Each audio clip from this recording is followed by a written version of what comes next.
Hey everyone, Colin here. We're running a short survey to get better information on who listens to the show, and we're giving away free block space gear if you fill it out. If you find value in our shows or listen consistently, you can do me a huge favor and fill out the form. It takes about 30 seconds and helps me and the block space team keep the show running.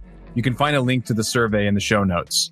Thanks. 80,000 Bitcoin from 2011 has just moved and sent the internet into a flurry. Is this an ancient whale waking up? Is this a legal notice gone wrong? What's going on? A lot's been happening. Elon has broken from Trump. What does this mean for Bitcoin? Also, Bitcoin all-time highs. We're going to talk about all this and more on Bitcoin Season 2.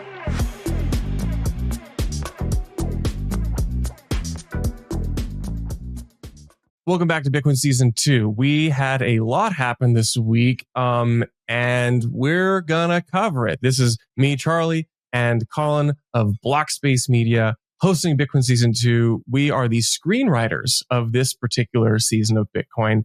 So if you have an issue with the plot, let us know, and we'll... If you do have an issue with the plot, then there's something wrong with you, because this is Writer's Room all-time high edition. Bitcoin is peaking up just above $113,000. It's been on a run since yesterday. It set an all-time high yesterday, set an all-time high today. How high are we going to go? We don't know. We don't write that far ahead, but we do know that Orange Coin is juicing and it keeps people happy. Orange Coin and Orange Man, there's a lot of topics, but I think the first thing is, Colin, let's get into these old Bitcoin waking up.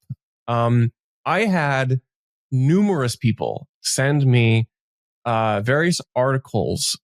People like Bitcoiners, people that kind of dialed into the Bitcoin news beat, send me articles and things about, saying, there's 80,000 Bitcoin that hasn't been touched since 2011. And it's finally moving. And there are some interesting things associated with this, which have been the subject of conspiracy. But I mean, you know this as well as I do, Colin. Like, whenever old Bitcoin wakes up and it's a large amount, an old wallet, it's always a news event. Now, it's normally like maybe 100, maybe 1,000 Bitcoin. But this is like the largest one in a long time, maybe the largest. We're looking at, I think it's like 1 point something billion US dollars. No, it's 8 billion. It's 8 billion. It's 8.1 billion. It's like 8.13 billion. Yeah. Current prices.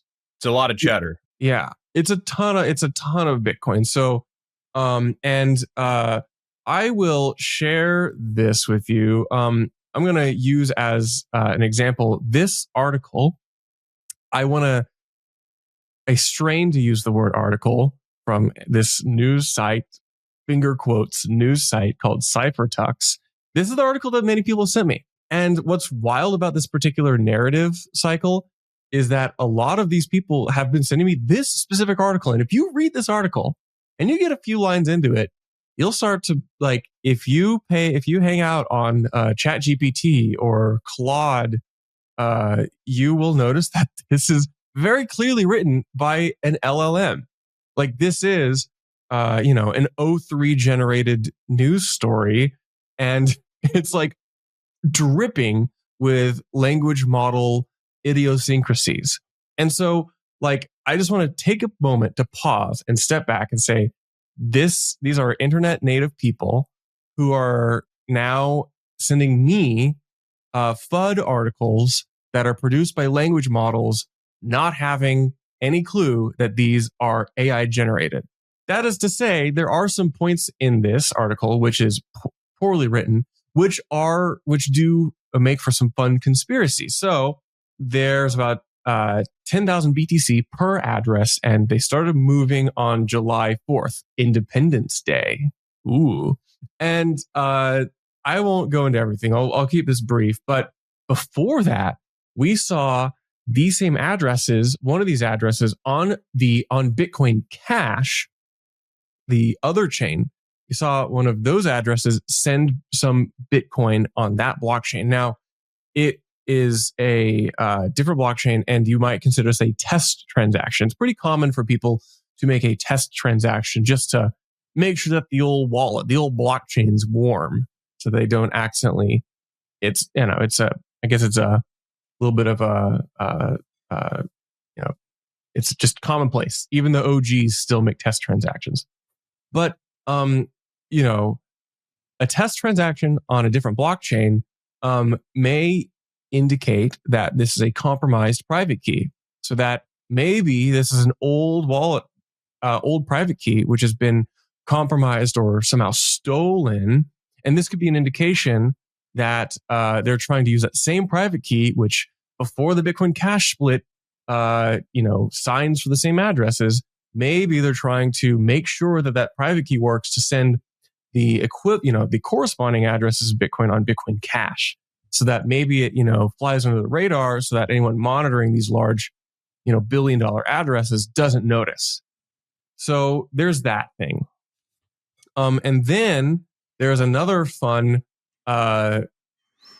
subject of conspiracy where days before these funds moved, you had some transactions be sent to those wallets where they included a message in op return, like an actual human text readable message in op return to those wallets that say something to the equivalent of, we're giving you a legal notice. We have taken possession of this wallet and its contents. You have to prove that you have ownership of this wallet. Otherwise, we will legally consider it abandoned and we will take possession of it. So, and it links out to a particular website and what appears to be some kind of corporation called the Solomon Group. And, are these things related? Is this a wallet which has been compromised or seized or abandoned? We don't know. I'll just cut right to the chase. We have BitMEX Research, one of the few good real research accounts out there. They went and actually emailed and reached out to this corporation, which is linked in these messages of notice. They reached out to the advisory board members who are named as advisory to this corporation. And the overwhelming response is that it's probably a scam. So we confirm that some of these people are in fact real people and on a board, at least in an email reply, and that they don't have knowledge of this. So this is as per BitMEX Research. The board does in some part appear to be legitimate, but not really have knowledge of these things. So this is an ongoing story, but basically this type of messaging strategy where you message, an old wallet on Bitcoin with a message in op return, which has some kind of scary legal boogeyman message in it. This is actually a pretty common tactic that Calvin Ayre has used over the years. If you're not familiar with Calvin Ayre, he is the former billionaire who funds Craig Wright, the guy who's been claiming to be Satoshi and suing Bitcoin Core developers. So this is actually a strategy that he has used before to take these messages and try to use them in court to basically harass legally various notable people in Bitcoin. I'm not saying that that's what this is, but this has the hallmarks of an unrelated, just inexpensive to execute, kind of goofy attack that happens to coincide with the moving of these funds. I've talked a lot, Colin. I'm going to throw it to you. You are not as deep in the weeds on this as I am, but when you see a big address move, when you see a big address move, what's your usual initial take? Yeah, to me, it's usually, okay, an OG or a whale is moving funds, cashing out, or just taking them somewhere else. Or, if it's 2010, 2011, it's hard to say this. It's like an exchange operator. But I don't think that's what's happening here. Exchanges have pretty high churn on the coins that they hold, right? Yeah. One note about Calvin Ayre. I always said Air, but I guess that's wrong. Before I hop into he incurs the wrath in ire. That's how I think about it. There you go. That makes sense. Most people don't realize this, but Calvin bankrolled probably all of the BSV mining operations. So Bitcoin Satoshi's Vision was a fork of Bitcoin Cash that happened, I believe, in 2018, if I'm recalling correctly. And it was a huge civil war in the Bitcoin Cash ecosystem after obviously Bitcoin Cash had its civil war with Bitcoin back in 2016, 2017. But anyway, Calvin's kind of this shadowy figure, a lot of weird stuff surrounding him, some unsavory allegations that we won't get into right now, but needless to say, a seedy character. That brings me into the legal message, which is weird for a number of reasons. Number one, if you're a law firm or you're giving counsel to someone, I don't think that you are going to tell them, hey, put a legal notice on a public database for everyone to see, rather than just sending that to the supposed owner of that address. Maybe they didn't have the owner. Still a weird thing to do. The other thing, so first, I just don't even know under what world like that would be something that would be encouraged. Also kind of a strange thing to potentially commit a crime and hack a wallet. I'm not saying that's what happened here. I don't think that is what happened, but you're like, hey, by the way, like this is ours now. Yeah. Like, you forfeited it. Maybe it was, to be charitable, maybe this was held by a counterparty, and there was a clause at some point that said, if you do not, like, kind of like asset forfeiture, if you do not give us a notice or do something under the contractual agreement, then we end up taking control of this. I find that hard to believe for $8 billion worth of Bitcoin, but hey, weirder things have happened. There's a part of me that almost wonders if this notice is almost like plausible deniability for someone being like, hey, I don't have access to these Bitcoin anymore.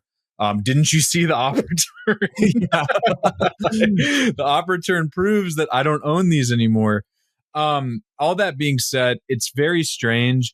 It almost reminds me of a limited hangout that agencies will use to kind of throw people off the trail of an otherwise stinky situation, so to speak, right? So like a limited hangout from, someone like the CIA or another intelligence agency is when they throw limited amounts of information on a topic of interest with the public so that they can latch onto that and kind of miss the bigger story elsewhere. So I almost wonder if there's something going on with this. If I had to have my guess, though, there were a lot of colorful theories going around with this. A Coinbase engineer actually said that this was maybe a hack. I'm not sure. Maybe that's true. More often than not, and anytime this happens, you have people messaging you about it and both in Bitcoin and without, saying, oh, did you see this news story? And it's kind of like, yeah, I mean, that's a lot of money, but this stuff happens every day. I mean, you'll always see the hype accounts on Bitcoin Twitter saying, like, entity moves $2 billion for yeah, for 20 cents. Like if you want Bitcoin to go up. Yeah. So I don't really know what to make of this. You're going to have a good piece for us next week, though, for the Blockspace newsletter, kind of diving into not just this, as I understand your thing is the piece correctly, but just kind of the history of early Bitcoin adopters and their massive treasure chests and what ends up happening when those coins either lying dormant or getting moved. So yeah, again, if you're interested in more of this story, I'll be doing a related piece on this next week in the Blockspace newsletter, blockspace.media, to check that out, or link in the description. So yeah, some great conspiracy to be had around this address. My default assumption, just an OG whale waking up. That's usually what it is, but we don't know. How useful is it to speculate on this? It's more just good, like, conversation, good armchair, like, table conversation. Okay. People love it. I mean, who doesn't love hearing about some dude who held Bitcoin when it was worth nothing to $8 billion? Yeah. Yeah. But maybe that they found that old computer hard drive they threw away, and they got that wallet.dat file, and they're like, yeah. That's a story, a total side note that always comes into the media scope whenever Bitcoin runs, is the poor sucker in the UK that is currently trying to, I don't know if he's trying to buy the dump, or he's been like basically extorting his or not extorting. There's a landfill, and he's trying to petition to, like, the the local the council to let him basically dig up dig up the the landfill. landfill to try to find his hard drive, which is no doubt corroded, but worth a couple $1 billion at this point. It was like 200 million many years ago. And so, I mean, we're talking, it's now 10 figures. So, I mean, this has been a story since I first started reporting on Bitcoin in 2017. I mean, this guy has been trying for almost a decade now. Yeah. I just, honestly, I feel really bad for him, but that's neither here nor there. Just goes to show that there are a lot of people with stories like that. Hey, Will here with Blockspace Media. Did you know that we have individual feeds for all our shows? If you're watching the Mining Pod, Bitcoin Season 2, or the Court Show, be sure to check out the individual feeds. You can find them on your podcast player of choice, whether that be Spotify, Apple, YouTube, etc. Just type in Blockspace Media and you'll find all our shows pop up, or just type in the individual show name like the Mining Pod or Bitcoin Season 2. Be sure to hit that subscribe and give us a 5-star rating so we can continue to bring you the best content in Bitcoin. Let's go on to, I think, something which is equally fun to talk about, and yet will not. I'll just spoil it. We don't have a resolution for this either. But this is the past news of the past week or two, which is Elon is officially breaking from Trump. The dynamic duo, the inseparable, the boys who the whiz kid and the popular kid, the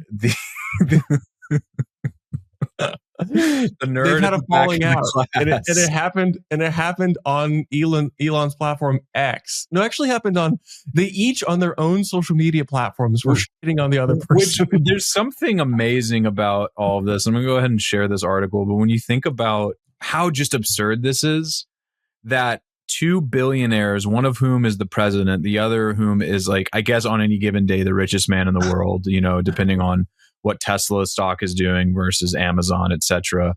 But you have the two billionaires, sitting president of the United States, and one of the most powerful men in the world, blasting each other on social media companies that they respectively own. On the social media platforms that they each own. It's the most passive aggressive shit. Because like Trump was like truth socialing on Truth Social, and Elon was responding indirectly on his own platform X. It's like we all feel like the child whose parents are like arguing by proxy through each other. And we're just like, please fix the goddamn economy. And it's funny too, because this is like the 21st century equivalent of a bunch of media barons kind of just, absolutely harpooning each other on the front page of the New York Times or the Wall Street Journal.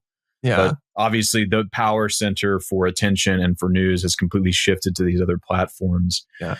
But all that being said, somehow Bitcoin is a black hole. Everything gets sucked into it in some way, whether it be money or attention. Bitcoin has now entered the conversation here, as Elon Musk is saying that not only will he establish the American Party, the third party to try to piggyback, I guess, on the MAGA populism that has been Trump's brand. And he's saying that he's not only starting a new party, but that Bitcoin will be at the center of it because fiat is hopeless.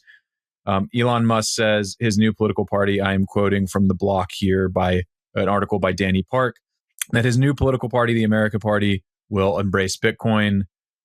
And he says fiat is hopeless. It doesn't really seem like there is too much out here other than him just throwing that out, because that's my kind of first thing with this is Trump said he was going to support Bitcoin. Now, what did that get us? So far, didn't get us an SBR. The charitable take, though, is that it opens the path for an SBR. He signed an executive order saying they're going to look into that and see what that would look like. Maybe take some of the exchange stabilization fund, which is a federal fund for playing in Forex markets, and convert some of that to Bitcoin. Maybe just not selling the Bitcoin that the U.S. government currently holds from seizure and from things like the Silk Road. On the SBR side, that's what we have. We also have gotten a rollback of the broker rule from the SEC, which basically barred banks from holding cryptocurrency on their balance sheets and from engaging in certain services with crypto companies. We've gotten a repeal of Choke Point 2.0 and a dashing of that shadow operation that was pretty widespread under the current administration. And we've had a few of these, and then we had the Genius Act, which is not related to Bitcoin, but has stuff in there for stable coins. So we've gotten some meaningful policy wins on the Trump side of things. Now, whether or not this is a good thing kind of depends on where you fall in the anarcho-capitalist versus Bitcoin is eventually going to eat finance, spectrum. And that means finance eating Bitcoin as well. But at the end of the day, it is, I would say, the most proactive any president has been about Bitcoin since they started. Now, there also came with a bunch of baggage, like the Trump and Melania meme coin, World Liberty Fi, Trump NFTs, and just the flywheel of grift that the Trump administration likes to use when it sees a good opportunity and capitalizes on it, right? So my question then for Elon and the America Party is, what does supporting Bitcoin actually look like? Does this mean accepting it as a campaign donation, which I believe the Trump administration already did, and so did like RFK during his run before he dropped out to endorse Trump? Does it look like mandating Bitcoin as legal tender, which I don't really think you should necessarily do? You shouldn't mandate it. You should maybe exempt it from taxation, and but that's my next thing.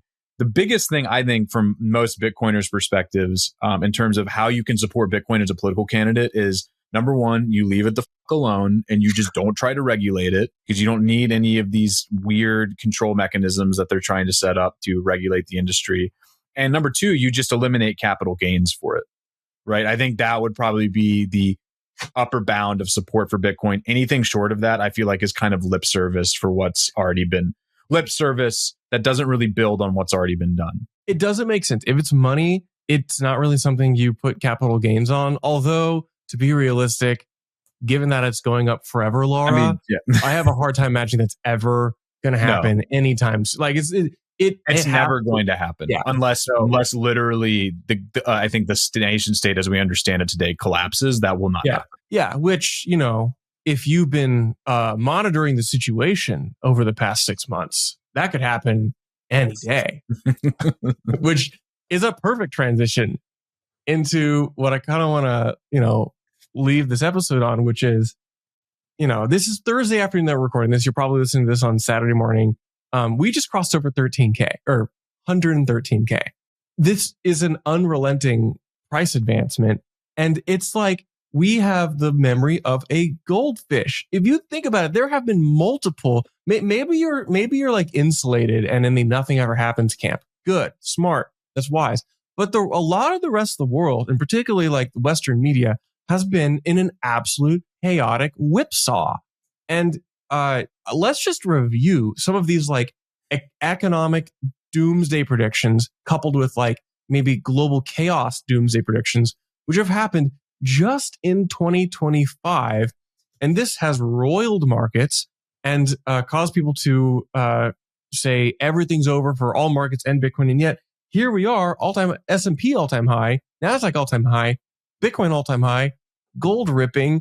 Like, it's the real secret is just to sit on your hands and do nothing, turn off the news and DCA Bitcoin. It's like that simple. But let's just like kind of review. So the main narrative has been the doomer predictions around tariffs. And this is for good reason. Like having, major punitive tariffs on other countries from the US is not very good for free markets and would, at the very least on the short term, have negative effects on a lot of the American economy.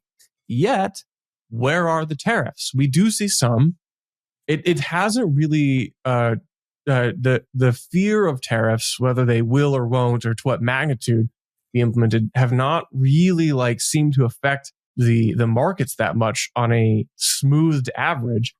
And yet, I remember, Colin, like multiple times in February, March, April, like people thinking that it was actually Jover.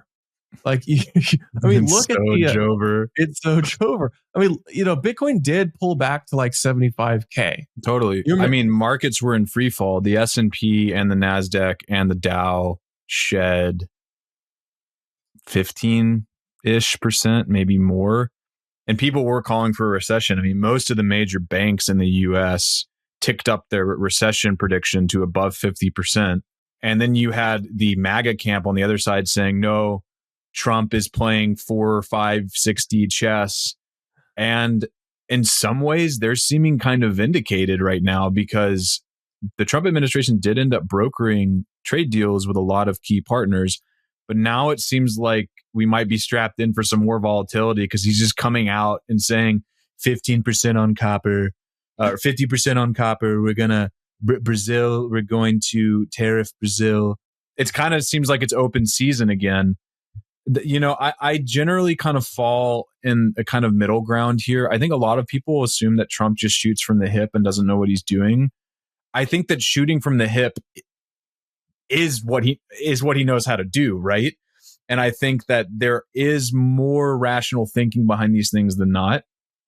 But to your point about having short memories, I don't know if we're just in a new environment, in kind of a new paradigm where everything moves so quickly that markets are almost thinking, well, this is bad news, but good news is right around the corner, or this bad news is counteracted with this good news. I think that generally speaking, though, most people who are playing the markets right now are really kind of banking on a Fed rate cut this year and kind of like ascribe to the Lynn Alden thesis, nothing stops this train, because, I mean, the big beautiful bill just got passed. Despite all of the Doge efforts to cut, waste in the government, I think they ended up getting in the ballpark of 150 billion, which is just nothing, right? That's not going to have any meaningful impact. Great job. 150 billion is a lot of money. It's nothing compared to the overall GDP and debt issue, which was the mission and the stated goal of balancing it. Anybody with half a brain knew that this was likely a swan song and probably not going to happen. But you got to root for them at some level. At least somebody says they're going to try. So, right. 100%. And that's a lot of the Trump and Musk fallout, although there's probably a lot more behind the scenes that we're not seeing. But, Musk has opined on social media that he feels like everything he did at Doge was just a waste of time because of the big, beautiful bill. A lot of people share that sentiment. There's been a lot of kind of, a lot of personal digs on both sides, and also Trump just straight up in the big, beautiful bill in Congress, exempting EVs from tax credits and tax privilege status and things like that. But I don't want to really spend too much time on Elon and Musk, but all of it. There's that, but it's, so you have the drama at the national level, yet if you zoom out and you squint a little bit, there's all the markers are just up and to the right. It's really hard to justify this idea that it's all Jover. Rather, I think the party gets to continue on a little bit longer. On that note, there was a moment 2 to 3 weeks ago where I think everyone has already forgotten about this. It was the are we going to nuclear war with Iran fear? If you recall, there's the Israel-Palestine thing for a while. Don't want to dwell too much on that. But as Israel goes on the aggro against Iran, and the U.S. kind of runs assistant, we have a long and storied history with Iran. It's nuclear in nature, and I would go outside of my little bubble of Bitcoin Twitter, and I would go into Facebook or in real life, and I would see the most doomer, pessimistic people in the world thinking that we're going to go to nuclear war. And I've never felt so disconnected. I feel like these people just forgot that we made it through the Cold War for 30 years without nuking each other. And the markets have responded accordingly. We didn't nuke each other, and markets continue to go up. It's kind of like this. Wars are for buying, or the threat of war is for buying. You sell if a nuke is dropped. And I will always bet against the nuke being dropped, because if a nuke is dropped, then there's really no position you can have which is safe. So like this is that position is in a bunker with 1,000 rounds of ammo and 1,000 cans of food. Yeah. And that person is the most miserable person in the happy path. So I'll take the optimistic scenario. But I just want to like reflect on that because we had a bunch of things this year and we're sitting at all-time high, and the Fed looks even more, more and more dovish as each month goes on. And it's like hard not to be more bullish than ever on a short timeline, short being like 2 to 5 years. And I want to like encourage the listener, like maybe your bags are in the S&P, maybe they're in Bitcoin. Hopefully they're more Bitcoin than anything. But like this is, we always live in interesting times. And what the tried and true strategy is to buy Bitcoin and sit on your hands. It's so much more difficult said than done. And yet, through all the chaotic past 6 months, that has been the best strategy. Maybe you're in alts. You're down bad if you're in alts. Bitcoin is like, it continues to be the play. Now, there may be moments where it's not. There may be moments where you are underperformed or outperformed. But like, bro, it's easy mode. Just buy Bitcoin, close your eyes, and turn off the news. Keep this podcast on because we're the only sane and rational people in the entire world because we're the screenwriters of it. So I just kind of want to like wrap this pod up with reflecting on the chaotic past 6 months and say, are we worried about more tariffs in July and August? Well, maybe. I don't really concern myself that much with those things right now. If there's one thing Trump likes is it's making money, and people feel happier when the stock market's going up. So you can only be a doomer for so long. I'll throw it back to you for final thoughts, Colin. I mean, yeah, honestly, the doomers and the black pillars so far, I don't want to say they're all the shots they've called are wrong. It's just the culmination of what all of those shots mean has not come to pass, right?